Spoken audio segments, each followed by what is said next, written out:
anything since moving to America, it's that fried chicken is bread and gun violence happens every day. In the month since the Las Vegas shooting, over 900 more Americans have lost their lives to guns. We haven't heard about most of these because cable news is only on 24 hours a day, so we only take notice on the most shootiest days in the shootiest places.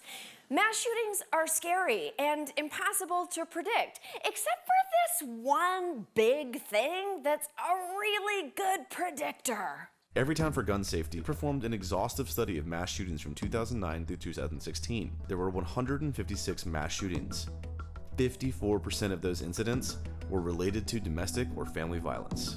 Mass shooters come in all male shapes and all male sizes, but most of them rehearse for it the same way. James Hodgkinson was at the center of a big domestic disturbance. He punched a woman in the face, dragged his daughter to the ground by her hair. This is Omar Mateen's ex-wife, who told ABC News he regularly beat her. At least 2 of Robert Louis Deer's ex-wives accused him of physical abuse, and in 1992, he was arrested and accused of sexual violence and rape. Yep, you got it. The common thread is domestic violence. There were 10 times as many women killed by a current husband or boyfriend or ex-husband as by a male stranger. The majority of this violence is perpetrated with firearms. Women are 5 times as likely, more likely to die from domestic violence when there are guns in their household. An abusive husband and a gun is a deadly combination. It's like matches and gasoline, or men and gasoline, or men and everything else. So tell us more about this crazy theory that violent men don't have much regard for lady folks. The majority of mass shooters in America also behaved in abusive ways with respect to their spouses or intimate partners or other close family members. They do tend to have these notions of a woman's traditional place. They tend to be rankled by women who speak out, by women who argue with them. These are people who want to exercise control over women. This study brought to you by the Institute for Men Confirming Things That Women Have Known Since the Beginning of Fucking Time, and by viewers like you.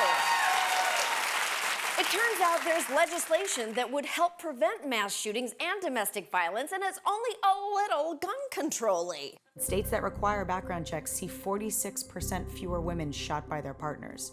But there's still a loophole in the system that allows guns to get into the hands of domestic abusers. It's called the boyfriend loophole. Domestic abusers are prohibited from buying or owning a firearm if they've ever been married to the victim, lived together, or had a child. But a dangerous ex-boyfriend or a dating partner, there's nothing stopping them. Yes, it's the boyfriend loophole, not to be confused with the Sweet Valley High book of the same name. The boyfriend loophole goes back 20 years when Congress made a half-hearted effort to keep guns out of domestic abusers' hands. But there was concern that innocent men's gun rights could be impeded because bitches be lying. So Congress defined domestic violence in a way that focuses on spouses, cohabitating couples, and couples with kids. But they excluded boyfriends who were just keeping it casual. Just what we needed, ladies, another excuse for men not to commit. That joke was brought to you by the Kathy Collection, now available on Kindle. It's excellent. By weaseling out with their "it's complicated" relationship status, Congress left a quarter of all domestic violence victims vulnerable and led to the worst De Beers ad campaign ever. The law also prohibited only the purchase of guns, allowing abusers to keep whatever weapons they already owned. It did nothing to stop them from skipping a background check by going through a private seller, and it didn't prevent them from buying guns if they had a temporary protective order filed against them. But other than that, the law worked out great, right? Lori Duker heads Court Watch Montgomery. For the last year, she and 10 volunteers tracked more than 100 domestic violence cases in Montgomery County. Together, they found judges overwhelmingly failed to tell convicted abusers that they could no longer own a gun. The judges' failure rate, 99%. 99% failure rate? How can anything have a 99% failure rate? Even burlap condoms only have a 98% failure rate. So what gives, judges?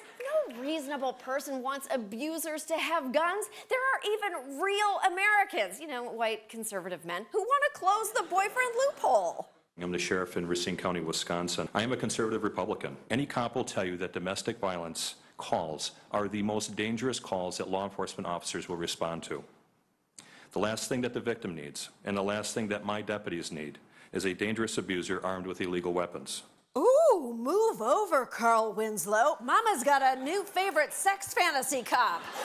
Now, believe it or not, this is one area where advocates for sensible gun control are winning. This year alone, 8 states have passed or strengthened laws to varying degrees to keep guns away from domestic abusers. And in most of those states, the legislation was signed by a Republican governor.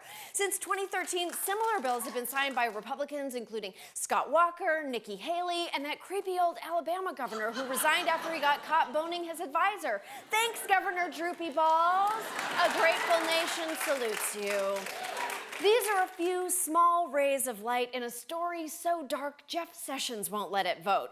But there's a lot of work left to be done. Existing laws aren't enforced enough, victims are too often met with skepticism, and there are still 37 states that haven't closed the boyfriend loophole. Look, even if you don't give a shit about domestic violence, abused women are the canary in the coal mine for mass shootings. If you take guns from abusers, you might even be able to save more important non-female lives. And the law shouldn't care if the person holding a gun is married, because the gun definitely doesn't. We'll be right back.